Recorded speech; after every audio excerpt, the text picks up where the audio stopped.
Good morning. कैसे हैं आप सभी। मैं आज इस वीडियो में पढ़ने पढ़ाने के अतिरिक्त कुछ ऐसी बातों को लाया हूं जो आपके लिए बेहद महत्वपूर्ण है, जो परिस्थिति के हिसाब से भी, वर्तमान समय के हिसाब से भी आपको सुनना चाहिए।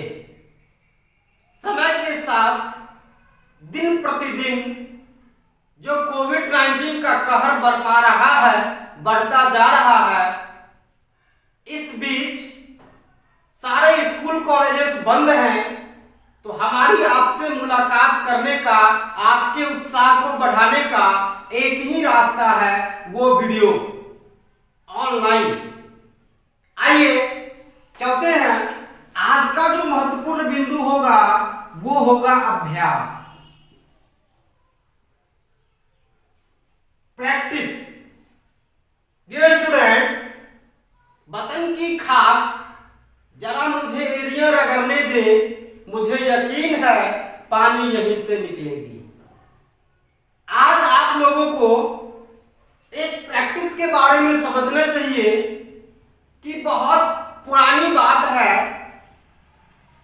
देवराज इंद्र एक गांव से नाराज होकर उस गांव को यह श्राप दे दिया कि 12 वर्ष तक, 12 ईयर, 12 साल तक उस गांव में बारिश नहीं होगी।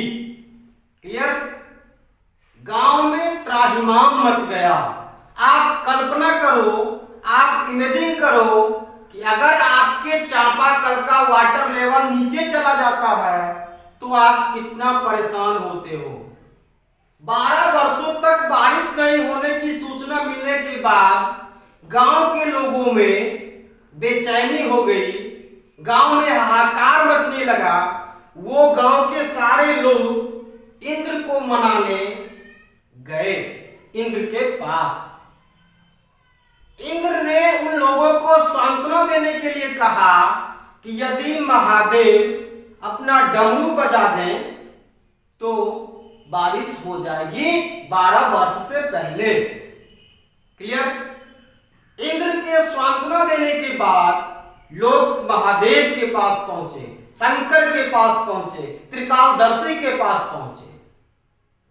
महादेव तो महादेव हैं।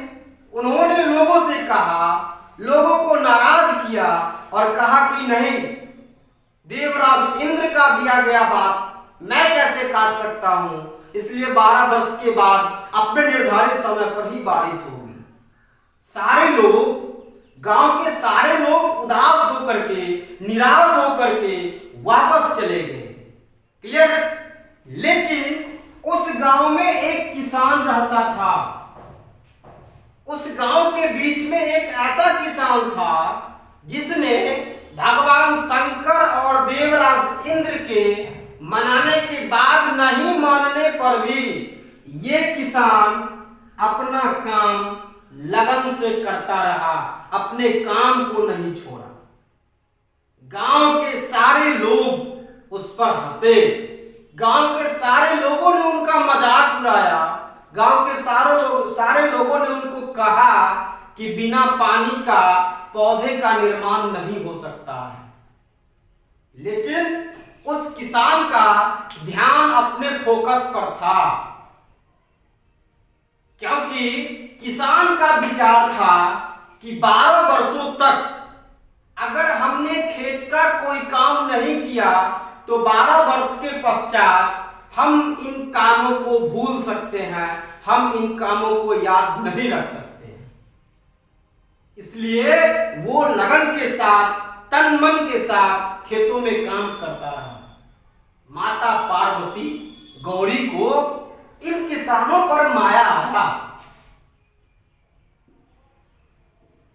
माता पार्वती ने शिव से कहा कि हे देव, आपने 12 वर्षों तक ऐसा तपस्या कर लिया है, आपने ऐसा प्रण कर लिया है कि ऐसा ना हो जाए कि 12 वर्ष के बाद, 12 वर्ष के तक आप डमरू बजाना ही भूल जाए। भगवान शिव को ये बातें सोचने पर विवश किया और उसने अपना हाथ हिलाया। जैसे ही हाथ हिलाया डमरू बजी और गांव में बारिश होने लगी।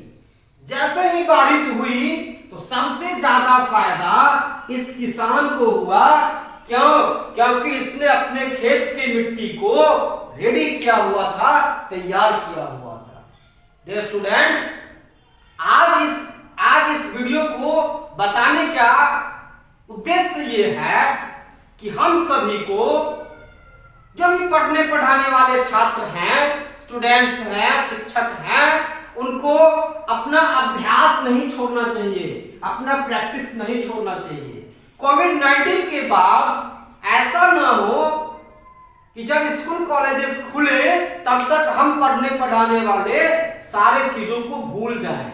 इसलिए अपने घर में जो भी विषय वस्तु सामग्री है, जो भी मटेरियल्स हैं, उनका दिन प्रतिदिन आप लोग अध्ययन करें, ताकि कोविड-19 के बाद जब खुले विद्यालय, स्कूल, कोचिंग, कॉलेजेस, तो हम अपने एक नई ऊर्जा के साथ, एक नई उत्साह के साथ, एक नई उमंग के साथ और बेहतर कर पाएं। डियर स्टूडेंट्स, जब आपके, इसलिए आपको अभ्यास के लिए चाहिए विचार, थिंक। जब आप विचार करेंगे तो विचार करने से आपके अंदर कोई ना कोई काम करने की आदत होगी, आप कोई ना कोई वर्क करेंगे। जब आप काम करेंगे कोई ना कोई, तो ये काम करते करते ये काम करना आपकी आदत बन जाएगी। क्लियर? और जब ये आदत बन जाएगा तो आदत आपको एक अच्छा, कुशल, प्रतिष्ठावान, कर्तव्यनिष्ठ व्यक्ति बनाएगा, जिसको हम कैरेक्टर कहेंगे, जिसको हम चरित्र कहेंगे। जब आपका चरित्र बेहतर होगा, जब आपका कैरेक्टर अच्छा होगा, तो ये कैरेक्टर आपके भविष्य को इंडिकेट करेगा, आपके फ्यूचर को इंडिकेट करेगा। इसलिए अगर आपको फ्यूचर बनाना है इन महामारी के बीच में भी, कोविड-19 से लड़ते हुए, क्योंकि देश के सामने एक ये युद्ध की तरह है कि जो सैनिकों ने, जो देशभक्तों ने लड़ते हुए प्राणों की आहुति दी, आज हमें घर में बैठ करके इससे लड़ाई करना है, सेल्फ डिफेंस तैयार करना है। तो ये आपका जो भविष्य होगा ये तब बनेगा जब आप अभ्यास करोगे। इसलिए मैं आपको ये बताना चाहता हूं कि आप घर पर ही पढ़ें और घर पर ही रहें। Thank you so much. जय हिंद, जय भारत। मिलते हैं अगले वीडियो में, तब तक के लिए धन्यवाद।